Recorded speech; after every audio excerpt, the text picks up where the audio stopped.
और श्लोक में बताया गया है कि आदमी का अर्थ समाप्त होने की क्रिया है। जब पैदा होता है, पैदा होते ही उसका कुछ समय मृत्यु की ओर सरक जाता है।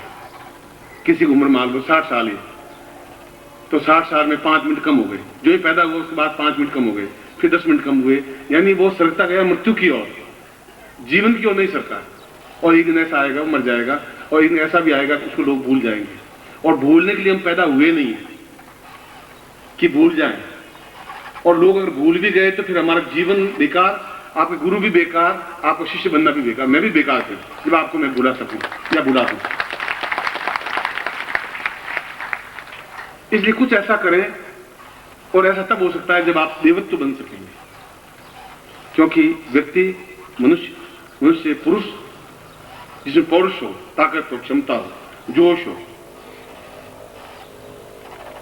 जिसमें एक हिम्मत और साहस हो। यदि आपने यहाँ पढ़ा श्याम खाटू जी, एक खाटू स्थान है, वहां श्याम कृष्ण की मूर्ति है। अखबार में पढ़ा हुआ, इन दोनों उत्सव चल रहा है, 2 लाख इकट्ठे हुए हैं। वो कृष्ण की मूर्ति है ही नहीं वहां, बब्रुवाहन की मूर्ति है।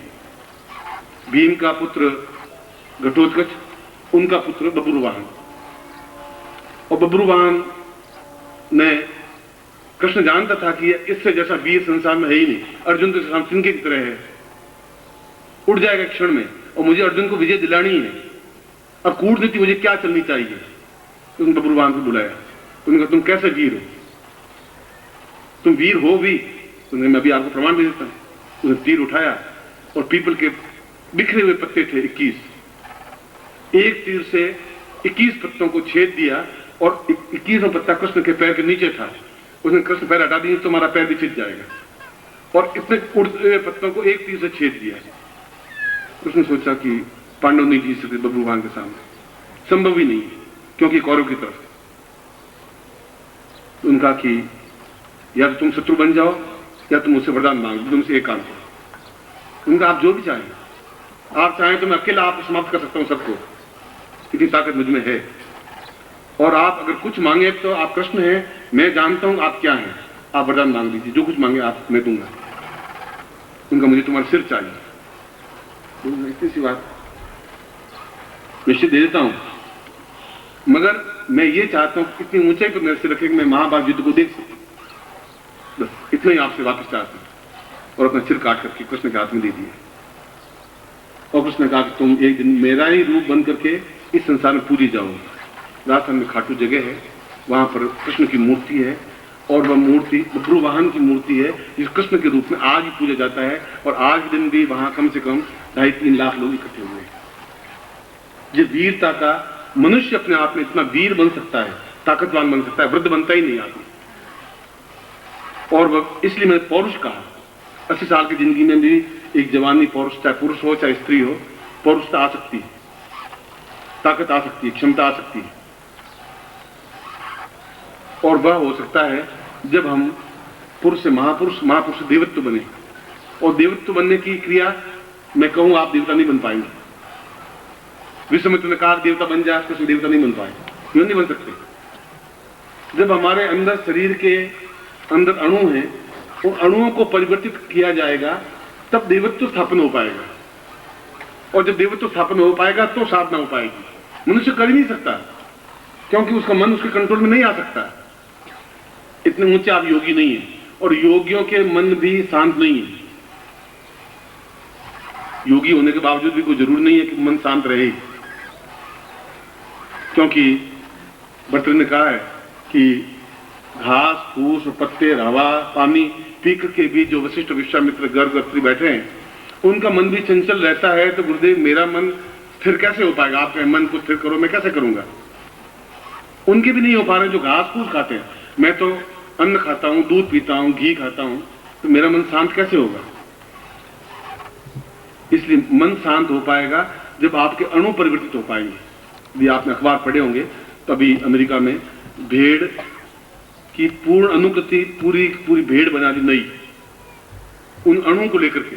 उस भेड़ में से अणु निकाला, उसको दूसरी जगह बीजारोपण किया, ठीक वैसी वैसी भेड़ बना दी। और पूरे संसार में तैल का है कि अगर वैसी वैसी भेड़ बनानी तो वैसा वैसा आदमी भी बना देगा। आपके अंदर से अणु निकाल के, फिर मालूम नहीं पड़ेगा कि ये पाटिल है, ये है कि 20 पाटिल सामने खड़े हो जाएंगे, पहचान नहीं पाएंगे असली पाटिल कौन, पत्नी भी नहीं पहचान पाएगी इनमें से असली है कौन 21 में से। इतनी क्रांति आ रही है, इतनी क्रांति इसलिए आएगी, हमने अणु को पहचानना प्रारंभ कर दिया है विज्ञान ने, और हम उससे पहले ही अणु को पहचान चुके थे। कणाद ने अणु की पूरी व्याख्या की है, कणाद ने और कुछ लिखा ही नहीं। उन्होंने कहा कि व्यक्ति देवत्व तब स्थापन कर सकता है, तब साधन सिद्धि प्राप्त कर सकता है जब उसके अणु परिवर्तित होंगे। और हमारे अणु अगर राक्षस में ज्यादा है तो हम राक्षस वृत्ति के होंगे, और हम हैं राक्षस वृत्ति। स्वीकार करना पड़ेगा। हम केवल आलोचना करते हैं, गालियां देते हैं, मन में वितृष्णा रखते हैं, झूठ बोलते हैं, दूसरों के प्रति ईर्ष्या रखते हैं। राक्षस वृत्ति है, देवत्व वृत्ति बहुत कम है, आती है मिट जाती है। स्थायी देवत्व वृत्ति तब बन पाएगी जब हमारे अणुओं में परिवर्तन होगा। यदि आपके अंदर हार्ट वापिस स्थापन करें या किडनी वापिस नई किडनी लगाएं तो आपके ब्लड टेस्ट नहीं होगा, ब्लड टेस्ट से कुछ नहीं होता है। ए ग्रुप है, बी ग्रुप है, वो तो देखा ही जाएगा। फिर उसके बाद मांस पिंड देखा जाएगा कि आपका मांस और जिसकी किडनी दे रहे हैं उसका मांस एक जैसा है कि नहीं। फिर उसके बाद में उसके मांस के अंदर के जो अणु हैं उनको मिलाएंगे कि ए या A2 या A3 या A4 या A5 अणु मिलेंगे तो किडनी आपके शरीर में या हार्ट आपके शरीर में समाहित हो पाएगा। अणु तक पहुंचना पड़ेगा।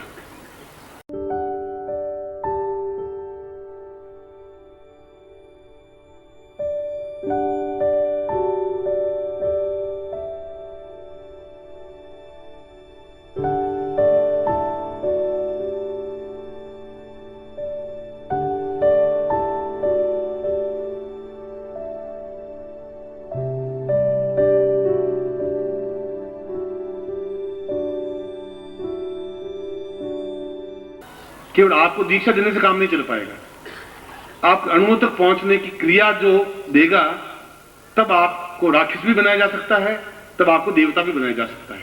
पुरुष, महापुरुष और देवता। और देवता इसलिए कि हम वो सारे नक्षत्र देख लें, वे सारे ग्रह देख लें इस मनुष्य शरीर में रहते हुए कि चंद्रलोक क्या है, शुक्र लोक क्या है, देवता लोक क्या है, कैलाश क्या है, रुद्र क्या है, हिमालय क्या है, विष्णु लोक क्या है, क्षीर सागर क्या है।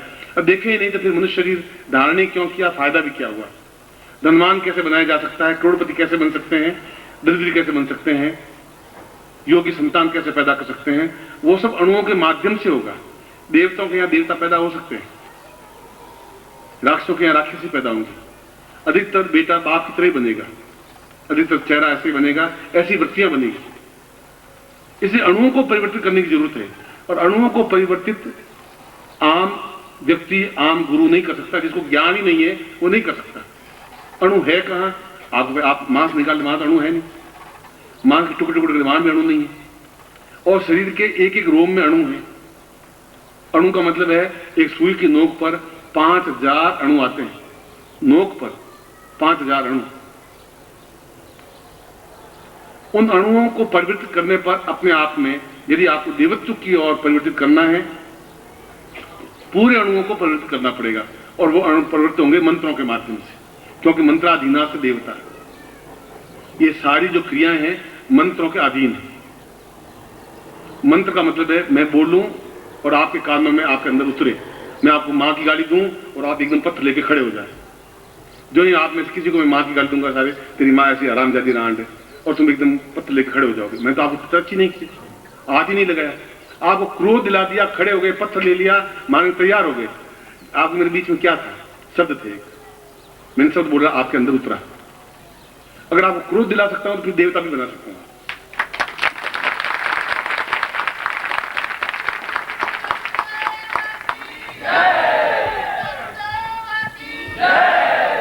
और क्रोध भी तब दिला सकते हैं आदमी, गुरु दिला सकता है जब खुद गुरु क्रोधमय हो।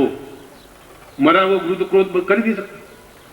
अच्छा तेरी मां खराब है, यार तेरी मां भी खराब है। तो मरा हुआ गुरु क्या करेगा? कैसे क्रोध दिलाएगा? मैं सारा राम जा साले उल्लू के पट्टे, मां तेरी बदमाश, मैं जान दो साला, और तुम खड़े हो जाओ। अगर मैं क्रोध में बनूंगा तो आपको क्रोध में बना सकूंगा। मैं खुद मरा हुआ हूं तो आपको मतलब क्रोध में कैसे दिला सकता हूं? इसलिए आपके मेरे बीच में एक संवाद प्रेषण है, एक शब्द है, और शब्द मिलकर के आपको क्रोध दिलाया है। और ठीक वे शब्द मिलकर के मंत्र बनता है। ये मंत्र है। माँ की गाली एक मंत्र है जो आपको क्रोध दिला दिया है, वो मंत्र है जो आपको देवता बना सकता है। शब्दों का संगोपन योग जो है, मैं योग शब्द बोल रहा हूं, जो दो शब्दों को जोड़ने की क्रिया है वो मंत्र कहलाता है, वो चाहे अच्छा है चाहे बुरा है। और जब तक हम देवता बनेंगे नहीं तब तक साधनों में सिद्धि नहीं मिल सकती, नहीं सफलता मिल सकती। इससे पहले हम अपवित्र पवित्र हुआ करते हैं, गंगा जल स्नान प्रयास और संकल्प करते हैं और एक हाथ में लेते हैं, ये सब बाहरी कर्म कांड तो करते हैं, तो अंदर कुछ परिवर्तन तो होता ही नहीं होता। तो आप जैसे साल भर पहले वैसे वापस आके खड़े हो जाते हैं, आपका दोष है नहीं। इसलिए दोष नहीं है कि आप उस जगह आके कभी मेरे सामने खड़े नहीं हुए। अब जब खड़े हुए कि भाई अब एमए पास लड़का हो गया है, अब इसको मैं डॉक्टरेट करवा सकता हूँ। पहली क्लास वाले तो डॉक्टरेट करवा भी नहीं सकता था, इतने घिसते 5-10 साल 8 साल। अब ये विश्वास हो गया कि अब मैं इनको अणुपरिवर्तित करके देवत्व बना सकता हूँ। अब संसार को दिखा सकता हूँ कि ये मेरे शिष्य हैं जिन पर मुझे गर्व है, ये अब मैं संसार को बता सकता हूँ। अब वो किया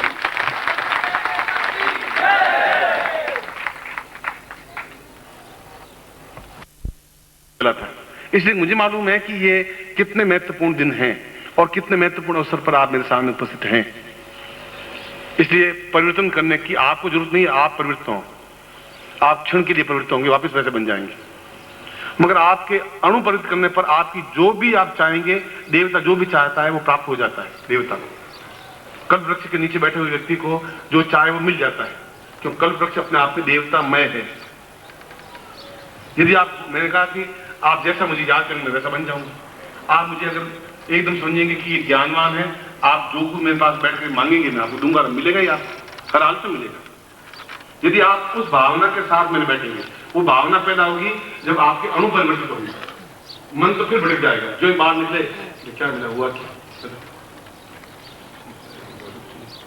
हाथ लगा हाथ में जो किया करा तो पानी बन गया, क्योंकि आपका मन वापस बदल गया एकदम से। और मन बदलते ही जो कुछ किया वो सब बेकार हो गया। मगर अणु बदलने पर आपका मन बदल नहीं सकता। फिर आप चाहेंगे कि मैं चिर यौवनवान बनूं तो चिर यौवनवान बनेंगे, पुत्रवान बनूं या धनवान बनूं या लक्ष्मीवान बनूं। मैं भी चाहता हूं एक बार करोड़पति बने। देखें 1 करोड़ रुपए गिनने में क्या आनंद आता है वो भी देखें। आप देखें जंगल में जाके और जमीन को रेत पर लेट करके शानदार देखने मजा क्या है वो भी आप देखिए। 5 भूखे रह के देखें और सूंघ कर हलवा खाते देखें। सब जीवन का भोग आपके जीवन में होना चाहिए। यौवन, सौंदर्य, स्वास्थ्य, पौरुष, क्षमता और जीवन के सारे भोग विलास, मैं कहता हूँ मिले आपको। मैं ऐसा नहीं कि गुरुओं की नहीं आप कुछ मिलना नहीं चाहिए, बस आप मेरे पास ऐसा सेवा करते रहिए, मैं ऐसा नहीं चाहता। आप मेरी सेवा मत करिए, मेरे हाथ है और 1000 हाथ हैं जिनके माध्यम से अपनी सेवा कर सकता हूँ। आप भरोसे में नहीं बैठे। कृष्ण को भी वाले लाठी लेकर के फौरन 5 बताएंगे, मैं फिर भी उनको श्रेय दिया। इसलिए मैं भी आपको श्रेय दे रहा हूँ कि आप मुझे हेल्प करें। आप क्या हेल्प करें? मैं क्योंकि मुझे आपको श्रेय देना है। राम खुद सीता को ढूंढ के ले आते, उन वानरों को श्रेय देना था, सुग्रीव को, नल को, नील को, हनुमान को। भाई हनुमान जी ने बहुत बड़ा काम किया और हनुमान जी बहुत खुश फूले हुए चौड़े होते जा रहे हैं और आप भी चौड़े हो रहे हैं। गुरु जी मुझे काम सौंपा, मैंने गुरु जी काम करके दे दिया। आप 5 साल जुड़े, 7 साल जुड़े, 10 साल पहले मेरे कौन काम करता, तो 20 साल कौन पहले काम करता, तो कौन सा मर गया। क्योंकि आप मेरे हैं, आपको मुझे सेवा का अवसर देना चाहिए, इसलिए दे रहा हूं। बाकी आपसे मुझे आवश्यकता नहीं। मगर मैं अब ये चाहता हूं कि आप देवत्वमय बने। देवत्वमय बने तो अगले 2 दिन आप उपयोग कर पाएंगे। वो 2 दिन भी मनुष्य जीवन से प्राप्त नहीं कर पाएंगे। मानव शरीर केवल अस्थि चर्ममय देह, चमड़ी और मांस और हड्डियां, छोटी चीज कोई है ही नहीं। जिस प्रेमिका को हम बिना देखे एक क्षण रह नहीं सकते कि तुम्हारे बिना जीवन अंधेरा है, बिल्कुल गुप्त अंधेरा है, मैं मर जाऊंगा, सब कुछ है ही नहीं, और उसको चक्कू मार के हत्या कर दी, वो खून निकल गया और नाड़ी बाहर निकल गई, आप एक क्षण देखना नहीं चाहेंगे कि जलाओ इसको जल्दी से। क्या हो गया आपके आंख को? 1 मिनट पहले देख आप रह नहीं पाते और 1 मिनट बाद जलाने की क्रिया शुरू कर दी आप। इसलिए कि आप अणुओं से नहीं जुड़े हुए थे, शरीर से जुड़े हुए थे। सुंदर शरीर था इसलिए जुड़े थे।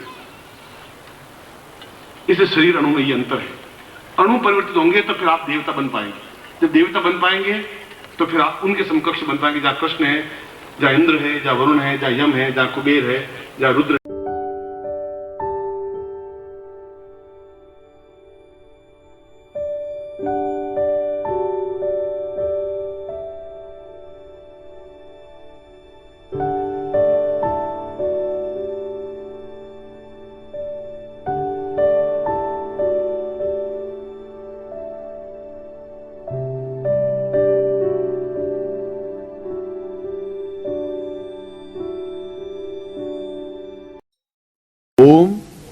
परम तत्वाय नारायणाय गुरुभ्यो नमः। ओम ह्रीं मम प्राण देह रोम प्रतिरोम चैतन्य जाग्रय ह्रीं ओम नमः। ओम भूर्भुवः स्वः तत्सवितुर्वरेण्यं भर्गो देवस्य धीमहि धियो यो नः प्रचोदयात्।